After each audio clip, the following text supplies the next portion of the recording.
அனைவருக்கும் வணக்கம். இன்னைக்கு ஹிந்தி நியூஸ் பேப்பர்ல என்ன இம்பார்ட்டன்ட் நியூஸஸ் இருக்கு அப்படின்னு சொல்லி பார்ப்போம். ஸோ முதல்ல என்ன குடுத்துருக்காங்க அப்படின்னா, "attack on one of us is an attack on both" அப்படின்னு சொல்லி சவுதி, பாகிஸ்தான் பாக்ட்ட பத்தி இங்க குடுத்துருக்காங்க. ஓகேவா? ஸோ அது என்ன attack on one of us is an attack on both அப்படின்னு சொல்லி பார்த்தீங்கன்னா, அ பாகிஸ்தான் மேல அட்டாக் பண்ணா, அது சவுதி அரேபியா மேல அட்டாக் பண்ண மாதிரி அர்த்தம். சவுதி அரேபியா மேல அட்டாக் பண்ணா, பாகிஸ்தான் மேல அட்டாக் பண்ண மாரி அர்த்தம். சரிங்களா? அதான் அந்த தலைப்புல அததான் சொல்ல வராங்க. சரியா?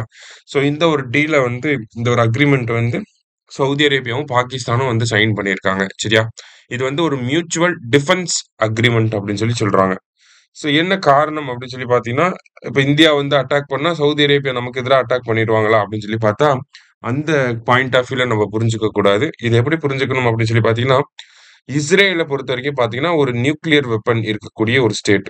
ஓகேங்களா? வெஸ்ட் ஏசியா, அந்த மிடில் ஏசியால. அத தாண்டி பார்த்தீங்கன்னா, அங்க இருக்கக்கூடிய எந்த நாடுகளுமே வந்து நியூக்ளியர் வெப்பன்ஸ் இருக்கக்கூடிய நாடே கிடையாது. ஓகேங்களா? சவுதி அரேபியா உட்பட. சவுதி அரேபியா கிட்டயும் நியூக்ளியர் வெப்பன்ஸ் கிடையாது. சரியா?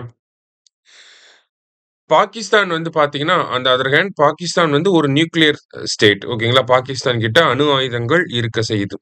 இல்லையா? இன்னும் டீப்பா போய் பார்த்தோம்னா, பாகிஸ்தானோட நியூக்ளியர் புரோகிராம ஃபுல்லா ஃபண்டிங் பண்ணதே யாரு அப்படின்னு சொல்லி பார்த்தீங்கன்னா, சவுதி அரேபியா தான். ஓகேவா? ஸோ அந்த மாதிரி சொல்லுவாங்க.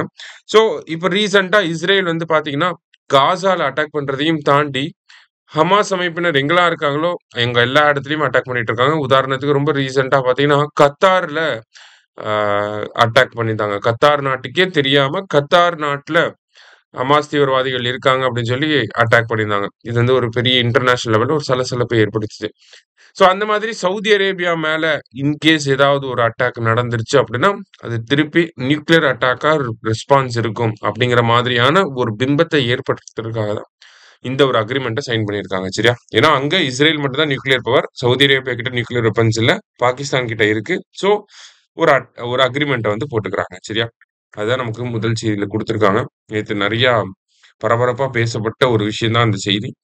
அடுத்ததா வந்து பார்த்தீங்கன்னா, US to revoke waiver on Chabahar port sanctions அப்படின்னு சொல்லி குடுத்திருக்காங்க. ஸோ இந்த சபாகர் அப்படிங்கிற துறைமுகம் வந்து இந்தியாவுக்கு ரொம்ப தேவைப்படக்கூடிய ஒரு துறைமுகம். அ இந்த துறைமுகத்த முழுக்க முழுக்க பில்ட் பண்ணி, அத அடுத்த 10 வருஷங்களுக்கு மெயின்டெயின் பண்ண போறது யாருன்னா இந்தியா தான். ஓகேங்களா? இந்த துறைமுகம் எங்க இருக்கு? சபாகர் போர்ட் அப்படிங்கிறது பார்த்தீங்கன்னா, ஈரான்ல வந்து இருக்கு. சரிங்களா? ஈரான் அங்க தான் வந்து சபாகர் இருக்கு. அங்க தான் சபாகர் போர்ட்ட நம்ம பில்ட் பண்ணியிருக்கோம். இந்தியாவோட கேட்வே டூ சென்ட்ரல் ஏசியா அப்படின்னு சொல்லி சொல்லுவாங்க. ஓகேவா? கேட்வே டூ சென்ட்ரல் ஏசியா அப்படின்னு சொல்லி சொல்லுவாங்க. ஸோ இந்த சபாகர் போர்ட் சரிங்களா? ஸோ இது ஒரு பக்கம் இருக்க. ஈரானுக்கும், யுஎஸ்க்கும் வந்து பெரிய அளவுல வந்து ஆகாது. சரிங்களா? ஈரான் வந்து நியூக்ளியர் வெப்பன்ஸ டெவலப் பண்றாங்க அப்படின்னு சொல்லி, ஈரான் மேல யுஎஸ் வந்து பொருளாதார தடைகள வந்து போட்டிருக்காங்க. சரியா? அதனால பெரிய அளவுல எந்த நாடுமே யுஎஸ் ஐ மீன் ஈரான் கூட ஐ மீன் அந்த வர்த்தகம் வந்து பண்ண மாட்டாங்க. சரியா?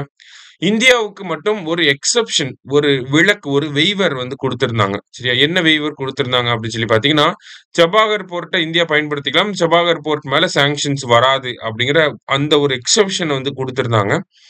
ஆனா, இந்த எக்செப்ஷன வந்து மறுபடியும் இப்போ ரிவோக் பண்ண போறோம் அப்படின்னு சொல்லி சொல்லியிருக்கிறாங்க. அமெரிக்கன் சைட்ல இருந்து. சரியா? ஸோ இதனால இந்தியாவுக்கு வந்து அ அகைன் ஒரு எக்கனாமிக்கல் வைஸ் ஒரு இம்பாக்ட் ஏற்படும். ஏன்னா சென்ட்ரல் ஏசியன் கண்ட்ரீஸ்க்கு வந்து ஆக்சஸ் பண்றதுக்காக தான் நம்ம இந்த சபாகர் போர்ட்டே பில்ட் பண்ணியிருக்கோம். இப்ப சபாகர் போர்ட் மேல சாங்ஷன்ஸ் வருது அப்படின்னா, நம்மனால அந்த போர்ட்ட யூஸ் பண்ணாமயே போகக்கூடிய நிலைமை கூட ஏற்படலாம்.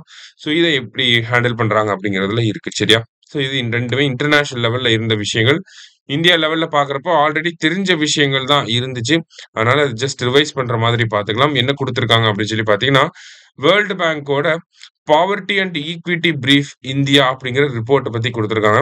அந்த ரிப்போர்ட்ல வேர்ல்ட் பேங்க் என்ன சொல்லியிருப்பாங்க அப்படின்னா, இந்தியாவுல 2011, 12ல கம்பேர் பண்றப்ப 2022, 23ல பாவர்ட்டி நல்லாவே கம்மியாயிருக்கு.